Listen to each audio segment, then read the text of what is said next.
Boa noite, amigos, tudo bem? Vamos dar continuidade ao nosso estudo de A Gênese. A gente faz atualmente o capítulo número 13, Caracteres dos Milagres, né? Kardec explicando e discorrendo a respeito dos tidos milagres aí na história da humanidade. Esse capítulo, ele é culminante, né? Ele está chegando aqui num ponto interessante do estudo, na verdade, já caminhando para fundamentar essa questão do maravilhoso, né? Do sublime, do esotérico, né? Através do que o Espiritismo fala para a gente, tá? Então a gente está falando sobre os caracteres dos milagres. Antes a gente pede a Jesus, ao Mestre de Amor, que nos guie, nos guarde, esteja junto conosco, hoje, agora e sempre. O capítulo 13 de hoje, item 13 e 14, é o que a gente vai estudar. Tá? Semana passada nós falamos sobre o magnetismo espiritual, como explicação para curas, né? E mudanças energéticas ou mudanças não só físicas, mas morais, intelectuais, intelectuais não é palavra, mas mentais das pessoas que recebem, por exemplo, os passes, né? Dentro da casa espírita. E explicamos que isso é perfeitamente explicável.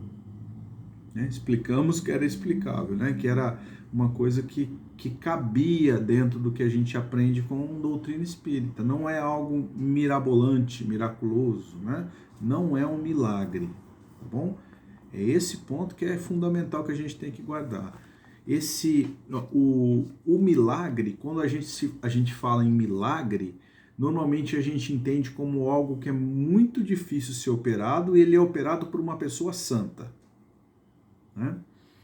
Então, nós, dentro da ótica do Espiritismo, não tem essa pegada, né? De ser algo que não tem explicação. Pode ser que a explicação ainda não exista, mas pelos efeitos remontamos a causas prováveis. E se existe uma causa, ele está dentro do universo de Deus, né? Ele é ciência, ele não é uma coisa enganosa, ele não é algo sobrenatural, fora da natureza, porque não existe nada fora da natureza, ok? No capítulo 13, então, Allan Kardec diz assim, item 13 do capítulo 13. A intervenção de inteligências ocultas nos fenômenos espíritas não os torna mais miraculosos do que todos os outros fenômenos que são devidos a agentes invisíveis, já que esses seres ocultos que povoam os espaços são uma das potências da natureza, cuja ação é incessante sobre o mundo material, tanto quanto sobre o mundo moral. Bom, vamos lá, tem bastante coisa aqui nesse primeiro parágrafo. A intervenção de inteligências ocultas, né, nos fenômenos espíritas.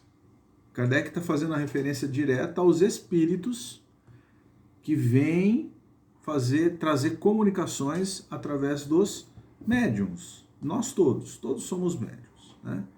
Então, algumas são comunicações ostensivas, que a gente sabe, psicografia, psicofonia e todas as outras as demais tipos, né, de mediunidade. Mas nós temos também a mediunidade da intuição, né? Pela intuição, por exemplo, o homem consegue conduzir-se melhor pela senda. Quando a gente presta atenção nas intuições, a gente se liga ao nosso Cristo íntimo, né? A gente busca essa nossa perfectibilidade, que é a própria criação junto a Deus, né? E a gente se liga com os mentores do plano maior, os nossos anjos da guarda, os queridos que já foram e têm a possibilidade de nos ajudar, e a gente consegue ali, através de boas intuições, caminhar com mais destreza. Então, o fato de existirem intervenções por parte dessas inteligências, que não se mostram aos nossos olhos físicos e nem falam aos nossos ouvidos físicos, porque é tudo íntimo, né? A comunicação mediúnica, ela vem através do perispírito, né? Ela é uma visão que ela pode ser enxergada com os olhos fechados. Então, apesar disso, não dá para dizer que ela não exista. Pelo contrário, né? A existência dos espíritos é uma questão, para a gente, pelo menos para os espíritas, ela é uma convicção, né? É uma realidade. Então, assim, mesmo a pessoa não enxergando, não vendo, não ouvindo com os sentidos físicos, não dá para dizer que eles não existam. E se eles existem, algumas leis naturais que não são conhecidas do vulgo, né? Da nossa ciência natural, nossa ciência já revelada hoje no plano material. Então, se a ciência não conhece, é porque não existe? Não, a gente percebe os efeitos e aí a gente tenta entender as causas. É muito inteligente pensar dessa forma. Ele continua assim: o Espiritismo, esclarecendo-se sobre essa força, né? Essa força que parte do invisível para o mundo material, dá-nos a chave de uma multidão de situações inexplicadas e inexplicáveis por outro meio. Porque se dizia, por exemplo, que tudo que houvesse operado para o bem de alguém e não tivesse uma explicação, era milagre. O Espiritismo vem dizer, não. Existem situações que podem não ter ainda uma explicação lógica, mas outras têm. E dá uma explicação honesta, firme, né? Baseada na ciência espiritual, que julga as questões morais, né? Não as questões materiais. Então, Kardec fala dessa lei, que é a mesma lei, só que às vezes a lei não é conhecida pelos homens, né? Ok? Tá muito difícil? Acredito que não, né? Continua ainda. Uma vez que o Espiritismo repudia toda pretensão a fatos miraculosos, haveria milagre fora dele, na acepção usual da palavra? Existe milagre, então? É uma questão importante para a gente responder, né? A gente está conceituando milagre, a gente está trabalhando os caracteres do milagre. Para a gente tentar responder isso com mais assertiva, não dá para ficar lendo e interpretando só. Então a gente vai buscar no resto das obras, né? Ou no resto não, em toda a obra de Kardec. E nós chegamos, por exemplo, no O Livro dos Espíritos, na questão 459, é uma questão muito conhecida, né? Que pergunta se os espíritos, Kardec pergunta aos espíritos da codificação, se espíritos interferem nas nossas vidas. A resposta é bastante conhecida. Diz que sim. Por ordinário, são eles que vos dirigem, né? Se eles influenciam nos pensamentos e nas nossas ações, ou seja, nas nossas vidas. E a resposta é sim, influenciam. Ora, então quer dizer que eu sou governado por espíritos? Não. A gente tem uma tendência a achar que sim, né? A achar que porque nós somos...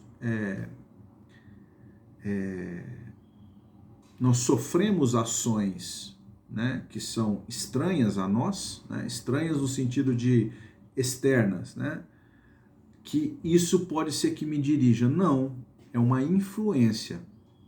Essa influência ela pode ser uma influência para o bem ou uma influência para o mal, entendendo que o bem é o que eu julgo que seja fazer coisas boas. E o mal é o que eu julgo fazer, gerar prejuízo, né, para mim ou para outra pessoa. Ainda que eu considere que gerar esse prejuízo seja uma coisa legal, ou que eu ganhe alguma vantagem com isso. Entenderam?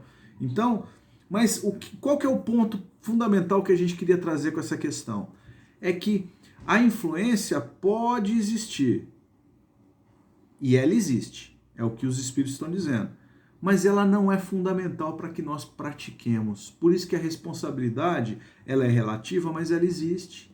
Então todos nós carregamos responsabilidade através dos nossos atos. A gente diz assim, a sintonia, ela nos atrai, ela nos atrai até nós, né? Aquilo que nós sentimos e pensamos. Então, nós somos responsáveis pela nossa sintonia, principalmente sabendo disso. Então, eu busco uma sintonia melhor através das ações do dia a dia, para que se aproximem de mim espíritos que tenham esse mesmo pensamento. Eles vão me influenciar? Sim. Como no dia de baixa eu vou ter uma influência de um espírito também que vive nessa condição? Sim, mas a determinação é minha. Eu sou o senhor do meu corpo, eu sou o senhor do meu destino, sou eu que resolvo. Ok? E se a gente tem anjos da guarda, então, é na questão 501 do mesmo livro, o Livro dos Espíritos. Se eu tenho anjos da guarda, tenho mentores, tenho pessoas que me ajudam na minha encarnação, por que eles não conversam comigo de uma forma ostensiva, assim, direta? Ou por que eles não nos dirigem de uma forma direta, então?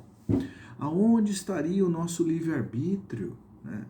Aonde estaria as nossas realizações por nós mesmos? O amor de Jesus está aí. O amor de Deus está aí. Né? Jesus é o grande mestre, mas isso aí é criação divina, é criação de Deus, é do Pai, não é de Jesus. Jesus é um co-criador, num plano muito acima do que a gente entenda, compreenda, mas o criador disso tudo é Deus, né? Que é o Pai, é o soberano, é o único. Então, nesse pensamento, como é que a gente vai encaixar isso tudo na questão dos milagres? Os milagres, tentando responder a pergunta, e depois nós vamos ler para ver se é isso mesmo, os milagres, eles estão contidos num ambiente que extrapola as questões naturais. É como se alguns pudessem operar milagres e outros jamais operariam milagres, né? Operou milagre é um santo, né? Operou milagre é nível Jesus. Aqueles ali não operam milagres. E a gente sabe que não é bem assim. Né?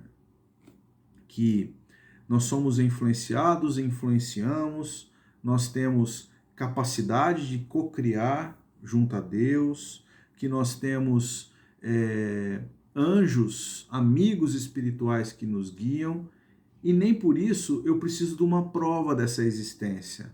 Eu não preciso ver o meu anjo da guarda para saber que ele existe, né?